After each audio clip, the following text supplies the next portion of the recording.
Бидний биеийн эсүүд нь диплоид бөгөөд хоёр багц хоромсоомыг агуулна. Нэг багц хоромсоом нь эхийн талаас, нөгөө нь эцгийн талаас ирдэг. Эдгээр хоромсоомууд нь хоёр хроматидаас тогтдох ба тэдний ДНХ-гийн агууламж эсийн хуваагдал эхлэхийн өмнө хоёрчлогддог. Хоёр хроматидын ДНХ-гийн агууламж нь ижилхэн байна. Диплоид эсүүд митоз хуваагдлаар хуваагдахад гарсан төл эсүүд мөн адил диплоид байх боловч тэдний хоромсоомууд нь нэг хроматид агуулдаг. Хроматидууд дараа нь хроматин болж задарна. Дараагийн митоз хуваагдал эхлэхийн өмнө эсийн ДНХ хоёрчлогдсон хоёр хроматид бүхий хоромсоомууд дахин үүснэ.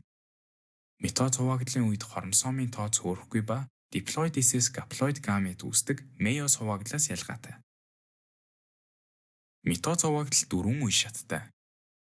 Эхний шат нь профаз, хроматин хоромсоом үүсгэх ба хоромсоом ДНХ болон уургаас тогтно.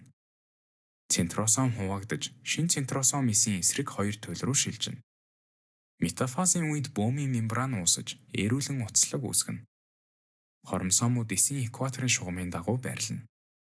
Анафазын үед хроматидууд салж, нэг хроматид бүхий хоёр хоромсоом үүсгэх ба тэдгээр нь эсийн эсрэг туйл руу шилжинэ. Телофазын үед эс хуваагдах ба шинэ бөөмийн мембран дахин хэлбэржиж эхэлнэ. Ингээд хоромсоомууд хроматид болон задарна.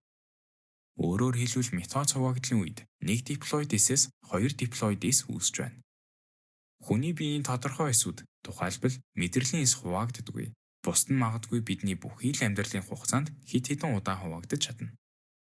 Эсийн мөчлөх нь нарийн зохион байгуулалттай процесс бөгөөд зохицуулга алдагдуулснаар эсийн хяналтгүй хуваагдал болон хоргүй хавдар үүсгэд хүргэж болох юм.